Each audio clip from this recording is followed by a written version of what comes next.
Hi, my name's Tony and I'm from the iSUP company, and I'm here to tell you a little bit more about the brand new 2019 Red Paddleco 9.6 Compact.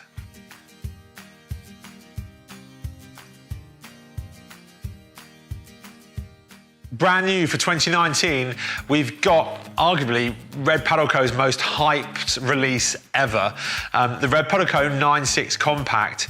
Is this the future? Quite possibly so. The board, genuinely, I was a little bit skeptical about it. There was a lot of hype. We had to sign a non-disclosure agreement. We've known about the board for a little bit, but we hadn't seen it in the flesh, only some videos, some photos. But now we've got it, and now we've got our hands on it, and now we've paddled it. It's genuinely game-changing. To have an inflatable paddleboard this small, this portable, is just a revelation. It weighs just 8.5 kilos on its own. The board is incredibly light when it's packed in the bag, and we'll come onto the bag in a bit because it's something else in its own right. It's bonkers. It's like having a day out with a regular backpack, I kid you not. It is that light with the paddle, with the pump, with the fin setup in the bag. It's bonkers. So look, let me take you through it from nose to tail. There's a lot of this board that is really, it's going on in the inside, so it's gonna be really difficult to show you, but I'll try my best to explain it to you. So let's start with the nose and we'll work our way through to the tail. So the nose of the board and the overall outline shape of the board is, do you know what? It's a genuine, nice, all-rounder shape. 9'6" overall, so we're a foot under Red's best-selling model, the 10.6 Ride, but we're still at 32 inches wide, so there's a lot of stability within it. It carries its width fairly far forward and fairly aft as well towards the tail of the board, so it's a really stable board to paddle. Trust me, I've been out on it. But when we work our way back through the board, we come to a cargo net and everything looks regular, but you've got to pay particular attention to these areas here, the two sets of stringers, or the quad stringers within the board, and they are key to its success as a paddleboard. And this paddleboard isn't a gimmick, it genuinely works. And first and foremost, that's what Red do. They produce really good paddleboards that are not a compromise over and above having a hard board for an inflatable. The quad stringers, the more you inflate the board, you can visually see that they are tightening up. And what they're doing is when they're wrapped around the board and pressure's being applied and the drop stitch is coming apart, and again, the drop stitch inside the board is special and unique to this board and unique to Red Paddleco, it tightens everything up and you end up with a structure that at 20 PSI is exceptionally rigid. I would go as far as saying that it's more rigid than the 9.8 Ride or even the 10.6 that we've come to know and love. It's bonkers. The drop stitch itself is running a special unique weave. For those that you don't know about drop stitch, so basically it's the core of every inflatable paddleboard. It's worth noting that the quality of that drop stitch varies greatly among manufacturers. Red do not skimp in that area, but this is running a high density drop stitch. There are more threads per count in it than any other brand. They are also running at a diagonal in some stitches all the way through the board. And they're basically creating more tension within the board, which ultimately is giving you a more rigid product, a stiffer board, and we're getting as close to a hard board as you possibly can, but you're retaining all the portability of an inflatable. Back down through the board, it looks like a regular board. So we've got then a really nice cargo net. It will work with all the other Red Paddleco products and the Red Original range. Coming back down to the center of the board, we've got a split deck pad. And the reason for that is because when the board is rolled and packed away, it's not rolled in a conventional sense from the nose to the tail. You have to fold the board in half, like imagine a single slice of bread that you're folding in half and you're ending up with a sandwich, and then you're rolling it around the Titan pump and it's giving you a really small package. Because of that, there's no deck pad down the center, so we've got a clean deck area, and the handle, interestingly, is also offset. It's still the really nice, comfortable, plastic-free handle that we have on other Red Paddleco products. But in it being offset, not only does it allow us to fold the board down the middle, but being 32 inches wide, for paddlers that are more on the petite side of life, it actually gives them an opportunity to take the handle on a side that's nearer. So we have it with some customers, some female customers sometimes, where they're so petite that they find the board a bit difficult to reach around. With the offset handle, that's no longer an issue, so you just take the board from the side where it's nearest. A nice touch and a byproduct of some thinking from Red. Working our way back down the deck pad, yeah, as in 2019, we've still got this Red repeater logo, which is really grippy underfoot.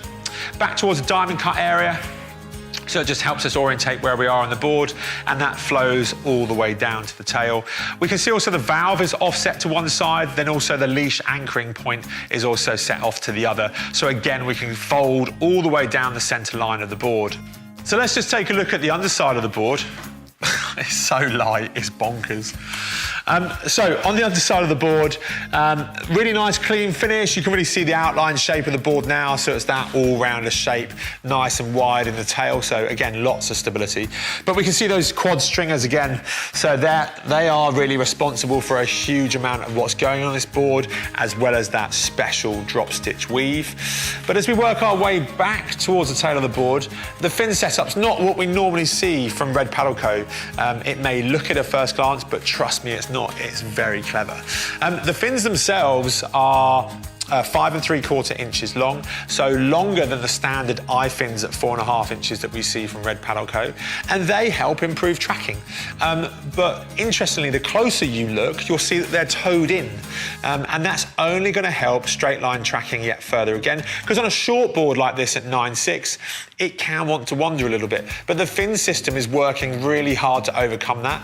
Having paddled the board myself, yeah, genuinely, it goes in a straight line, and it wants to go in a straight line. You don't have to work that hard in order to make that happen. It's great. The fins themselves, though, are removable. They work very, very simply just by a little tap back, and they're securely locked in. What's nice with them being locked in backwards is that if you were to ground the board, in grounding it, it's only going to securely lock them in. And keep them in place. The fins themselves, if you did want to remove them over time, if you want to play in a little bit of surf and so on as well, they are FCS compatible, so that's a standard industry accepted fin setup, and they've got grub screw holes on the side to accept those fins. But yeah, they're a really, really nice bit of innovation in the board. Overall, the board itself is, yeah, mind-bogglingly good. And it just kind of took us all by surprise, blew us away really now we've got it in the flesh. But what we want to do is something we haven't done normally, which is take you through the bag. And the bag to the compact is key to the overall experience. The bag itself is just almost as clever as the board. It measures, let me get this right, 40 centimeters wide by 60 centimeters high by 28 centimeters deep. It is exceptionally small, and this bag houses not only the board, it houses a Titan pump, and it also houses a 5-piece carbon nylon paddle unique to the compact. When it's all packed in there, it's exceptionally light. It's a really, really great bag. Inside, storage solution. There's a really nice area in the back of the bag rather, that houses the paddle itself. Dedicated bungee straps, elasticated straps that hold that in place. Nice little pocket for the fins in the front. And then really the interesting stuff is on the back of the bag. So on the back of the bag, Red have worked exceptionally hard with some ergonomic specialists in order to create a bag that is really, really comfortable. I've ridden my bicycle with this to my local paddle spot. I've skated with this to my local paddle spot, and just generally walked in and about around to and from the shop with this. It's really, really comfortable. It's like a very, very high quality backpack that you would go and buy from a hiking shop or something along those lines. There's a lot of thought gone into it. Lots of adjustment in the straps, in the shoulders. The straps also, the backpack straps themselves, nice amount of padding in there, and they're really well cut as well. And I'm thinking about female paddlers in here. They're very well cut, and they're going to prove really comfortable for female paddlers also. Lots of support in the back. Adjustment there as well on the backpack padding itself, waist strap that's padded also, and there's a bit of some wear patches on the bottom. overall, the bag really finishes off what is an exceptionally high quality product from Red Paddle Co. And it's one that's in a segment of the market all on its own. So if you're looking for a truly portable, inflatable paddleboard that is limitless in terms of the adventures that you can go off and have with it and the access that it's going to give you, then yeah, the Red Paddle Co. 9.6 2019 Compact has to be on your shortlist and is well worth a look. We're going to have one in our demo centre, so make sure you pay us a visit.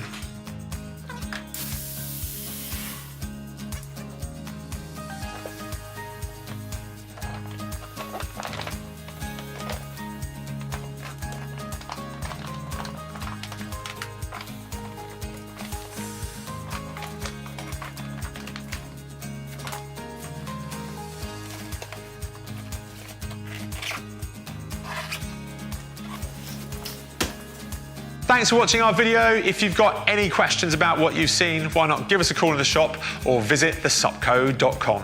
Thanks for watching.